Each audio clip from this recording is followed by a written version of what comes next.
Alhamdulillah sehat semua ya. Oke, sebelum kita memulai pelajaran kita pada pagi hari ini, ayo berdoa terlebih dahulu dengan membaca Al-Fatihah. Bismillahirrahmanirrahim. Alhamdulillahirabbil alamin arrahmanirrahim maliki yaumiddin iyyaka na'budu wa iyyaka nasta'in ihdinas siratal mustaqim siratal ladzina an'amta 'alaihim ghairil maghdubi 'alaihim waladdallin. Amin. Oke anak-anak, saya melihat bangkunya penuh semua ya. Berarti hadir semua ya. Sekarang anak-anak buka buku paket kalian ya, halaman 170. Nah, itu adalah materi yang akan kita bahas pada pagi hari ini. Sudah tahu materinya apa? Ya, benar sekali. Materi kita pada pagi hari ini adalah sumber hukum Islam. Nah, saya akan menjelaskan terlebih dahulu apa itu hukum Islam. Kalian tetap lihat buku kalian ya, sambil digarisbawahi karena saya akan menjelaskan poin-poin saja. Nah, yang pertama adalah hukum Islam. Hukum Islam itu adalah hukum yang bersumber dan menjadi bagian dari agama Islam.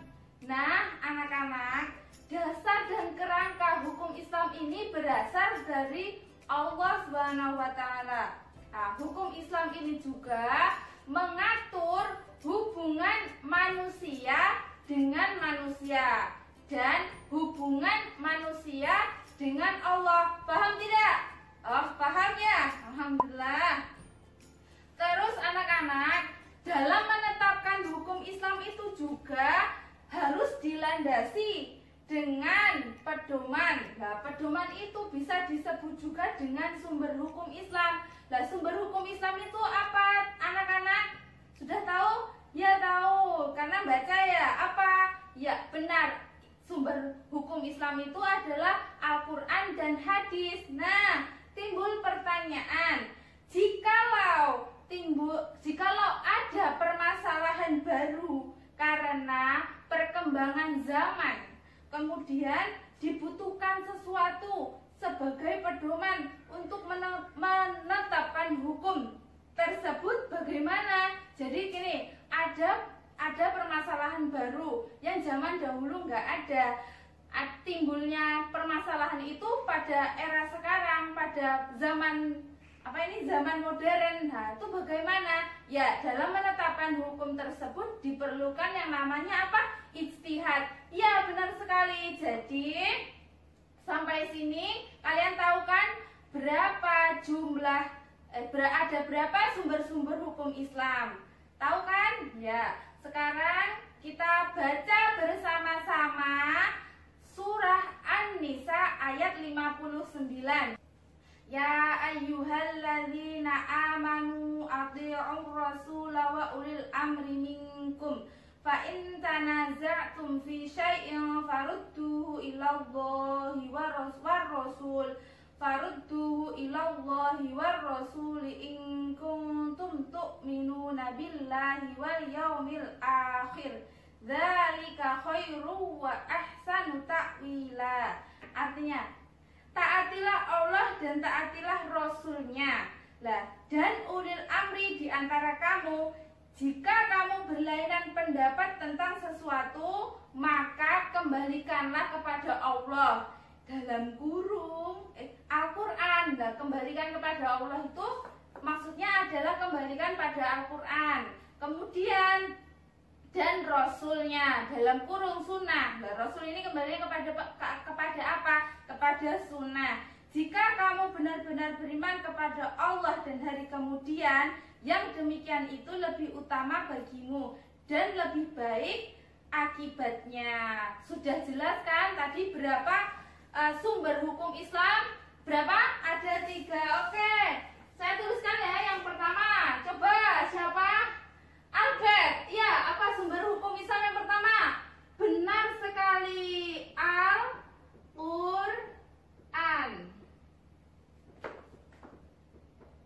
Kelihatan nggak tulisannya?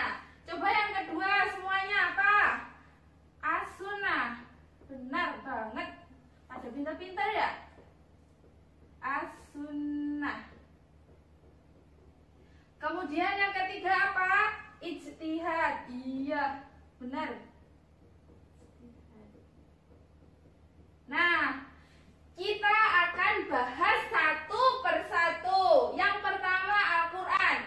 Siapa yang udah tahu Al-Quran? Nah, sudah ini jelaskan di buku paket tuh Al-Quran apa? Ya, Al-Quran adalah, mari kita lihat dulu.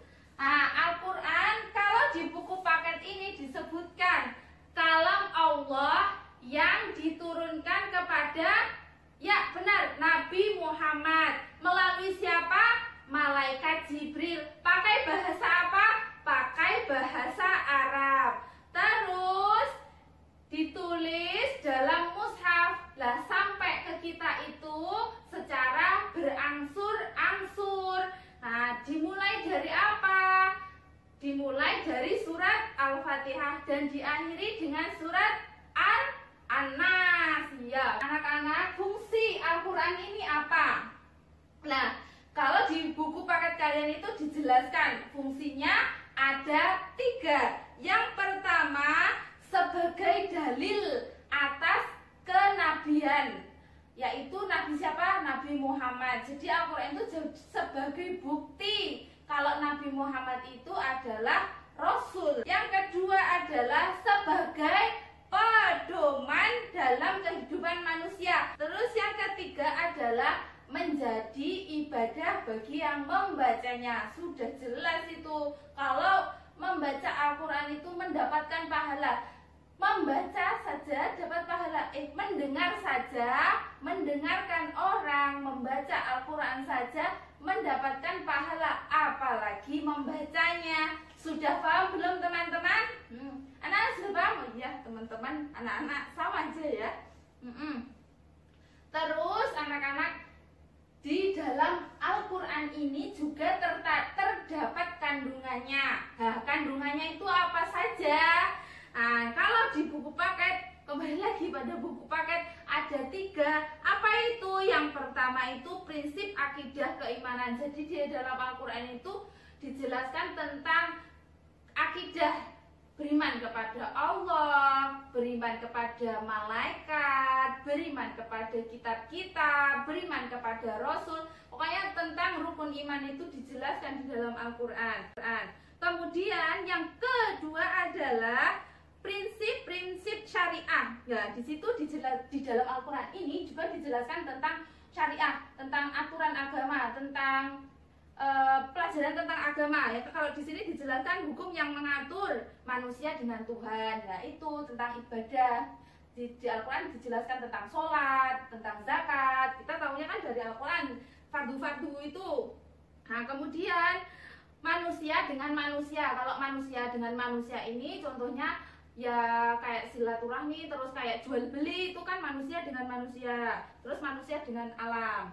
Terus yang ketiga itu, kandungan Al-Quran yang ketiga adalah janji dan ancaman. Sudah jelas toh kalau di Allah itu berfirman, kalau kalian berbuat dosa maka akibatnya adalah apa? Ya masuk neraka, seperti itu. Oke anak-anak, sebelum kita melanjutkan sumber hukum Islam yang kedua, ice breaking dulu ya. Oke, biar tambah semangat. Ice breakingnya adalah tepuk. Tepuknya apa? Tepuk tunggal. Kalian kalau tunggal berarti tepuknya 1 kali. Kalau tepuk ganda, itu tepuknya 2 kali, paham gak? Tapi kalau nanti saya bilangnya tunggu loh, kalian tetap tepuk. Nah, tak suruh maju menuliskan surat ini An-Nisa ayat 59 tadi ya.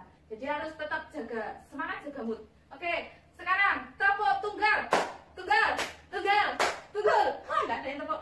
Pintar semua. Sumber hukum Islam yang kedua adalah as-sunnah. As-sunnah ini juga biasa disebut dengan hadis. Oke, kalau as-sunnah adalah, kita lihat pengertiannya di buku paket ini ya. As-sunnah adalah segala tingkah laku Nabi Muhammad SAW yang berupa perkataan, perbuatan, dan ketetapan. Jadi semua tingkah laku Nabi Muhammad yang berupa perkataan, perbuatan, kemudian ketetapan itu dinamakan as-sunnah. sunnah. Kemudian hadis ini anak-anak juga punya macam-macamnya. Kalau di sini dijelaskan macam-macamnya ada 3. Yang pertama hadis mutawatir, yang kedua hadis masyhur, dan yang ketiga hadis ahad. Nah, silakan dibaca sendiri-sendiri ya.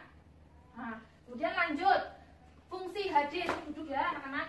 Fungsi hadis itu apa? Yang pertama adalah memperkuat hukum-hukum yang telah ditentukan oleh Al-Quran, sehingga keduanya, maksudnya Al-Quran dan hadis, menjadi sumber hukum untuk satu hal yang sama. Kemudian yang kedua, memberi rincian dan penjelasan terhadap ayat-ayat Al-Quran yang masih bersifat umum. Misalnya ayat Al-Quran yang memerintahkan sholat. Lah, di dalam Al-Quran kan ada toh perintah sholat, tetapi di dalam Al-Quran itu nggak dikasih tahu cara sholatnya itu seperti apa. Lah, ngasih taunya itu di hadis. Di hadis itu ada penjelasan cara sholat itu seperti apa, kayak gitu. Fungsi hadis itu kayak gitu anak-anak. Kemudian sumber hukum, mana spidolnya? Oh ya, sumber hukum yang ketiga adalah apa? Ijtihad. Ya, benar sekali. Sekarang kita baca bersama-sama apa itu ijtihad. Yo, ijtihad adalah berusaha dengan sungguh-sungguh. Ijtihad ini berusaha dengan sungguh-sungguh untuk memecahkan suatu masalah yang tidak ada ketetapannya, baik dalam Al-Quran maupun hadis, dengan menggunakan akal pikiran yang sehat dan jernih, serta berpedoman kepada cara-cara menetapkan hukum-hukum yang telah ditentukan. Hasil ijtihad dapat dijadikan sumber hukum yang ketiga. Ya benar. Jadi ijtihad ini kalau pengertian enaknya itu kesepakatan para ulama gitu loh. Jadi di ijtihad itu ada para ulama-ulama yang bermusyawarah menetapkan hukum atau permasalahan yang ada seperti itu. Kemudian ijtihad ini ada bentuknya, ada 3. Yang pertama ijma. Ijma itu apa? Ya, kita baca bersama-sama. Ijma adalah kesepakatan para ulama atau ahli ijtihad dalam memutuskan suatu perkara atau hukum. Sudah jelas bukan? Ya. Nanti kalau nggak jelas boleh bertanya. Kemudian kias. Kias itu mempersamakan atau menganalogikan masalah baru yang terdapat dalam Al-Quran dan hadis, dan yang sudah terdapat hukumnya dalam Al-Quran hadis karena kesamaan sifat atau karakternya.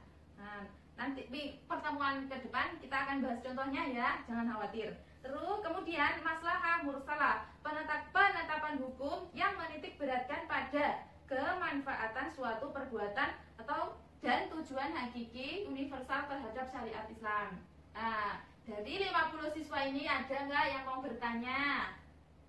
Saya beri waktu ya, ada yang mau bertanya nggak? Kalau tidak ada bertanya, ya kalau tidak ada yang bertanya, nanti saya kasih tugas sebagai penilaian kalian. Bagaimana?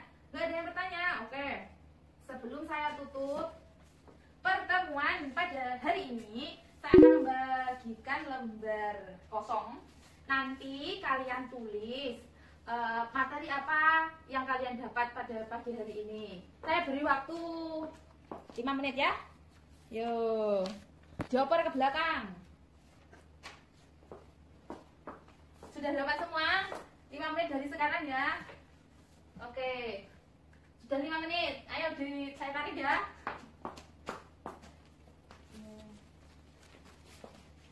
Oke, semua sudah mengumpulkan. Kalian tetap semangat dan tetap bahagia. Oke anak-anak, pertemuan kita pada pagi hari ini kita tutup dengan bacaan Alhamdulillahirabbil alamin. Minggu depan kalian bikin kelompok untuk mencari contoh-contoh sumber hukum Islam, terutama di bagian ijtihad. Paham? Ya. Nanti kalau tidak paham bisa cari saya di kantor ya.